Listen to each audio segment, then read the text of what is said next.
Hey, welcome back. It's Jason Walter here. In today's housing market update, I have a lot to share with you today, so let's go ahead and dive right in. Also, if you haven't subscribed already, please subscribe to this channel and join the family, and hit the like button if you appreciate real estate market updates just like this one.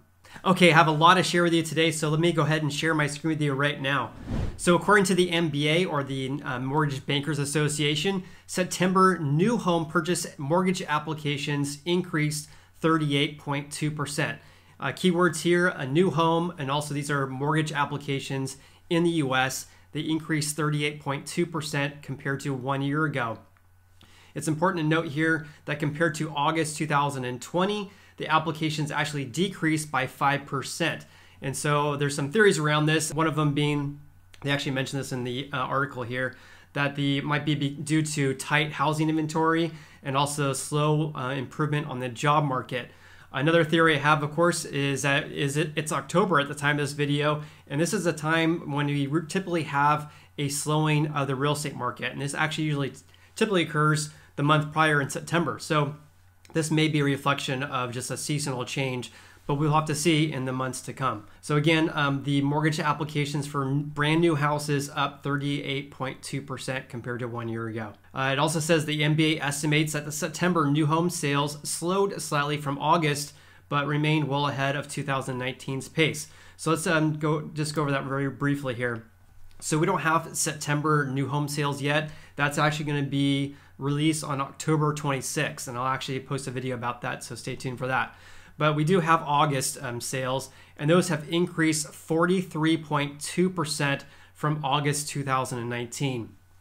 Again, this is new residential single-family home sales in the U.S. increased 43.2% compared to August 2019. I expect that September number to be quite a bit lower than that, just because of the seasonal change and then also the lack of housing inventory in the U.S. All right, that's that. So let's go over this. This is, again, by the Mortgage Bankers Association. This is a huge headline here, and this is captivating a lot of attention in the news media. And I kind of want to break this down for you because at first glance, this is very, very alarming. But I want to break this down where we are seeing these numbers from. So over 6 million renters and homeowners and 26 million student debt borrowers missed their September payments. So again, let's break this down.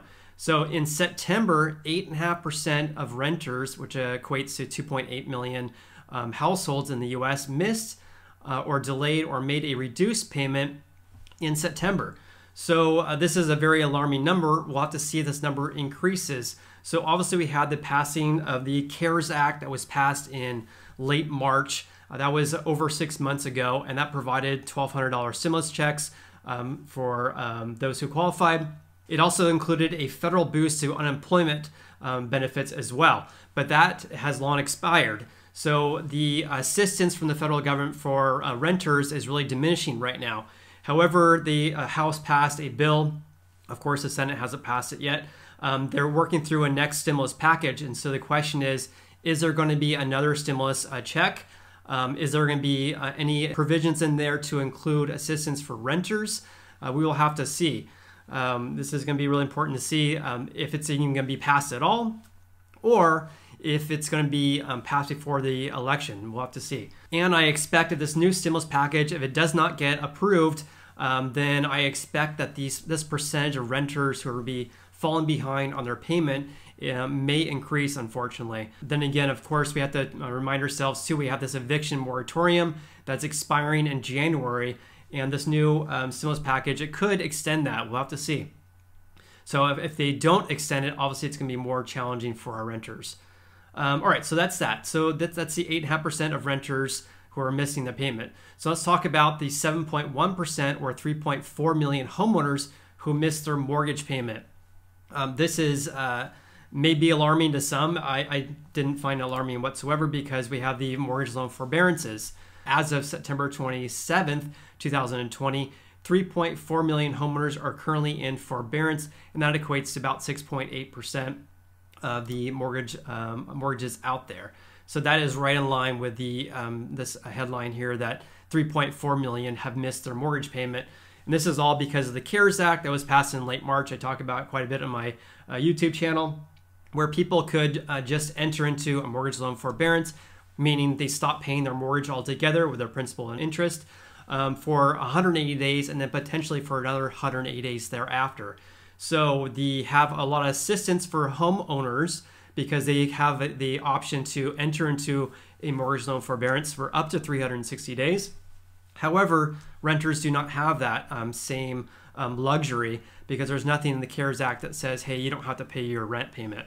So I just want to make sure we're clear on that. Okay, so that's the missed payment for renters and households, but let's talk about this 26 million who have missed their September student loan payments.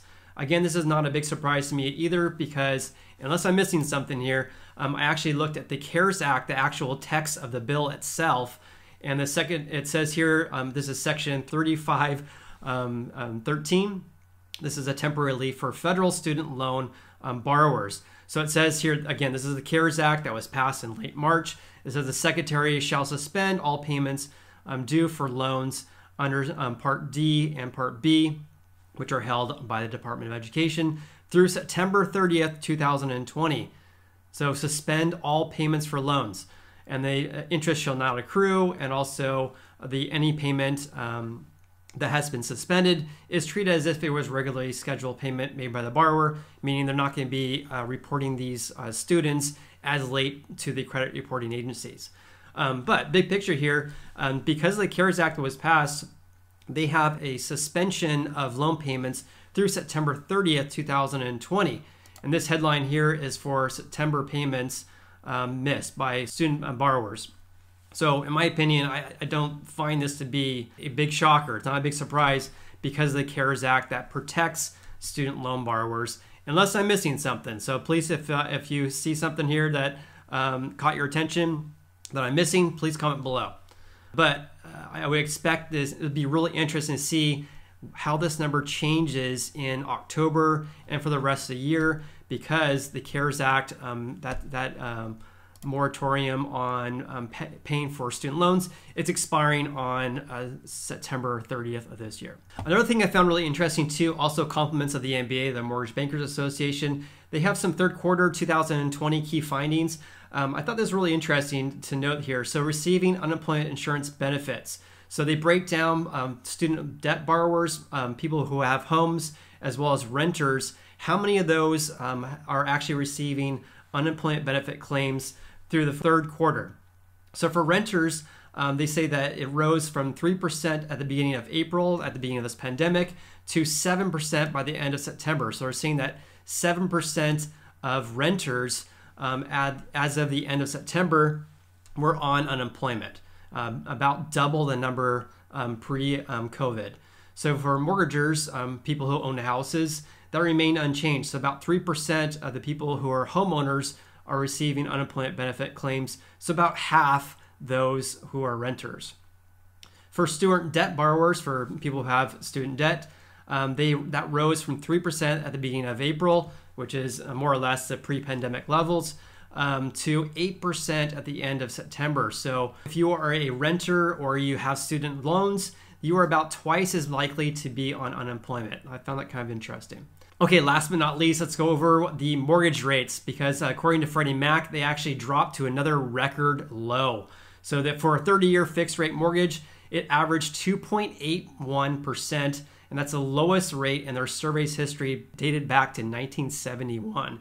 2.81% for a 30-year fixed rate mortgage. I actually just refinanced about a month ago. My rate for 30-year fixed, 2.625, absolutely insane. So I'm saying this has become a regular occurrence because we have these super low interest rates. I believe we have interest rates of less than 3% for several months now. And this is the 10th record low this year for mortgage interest rates.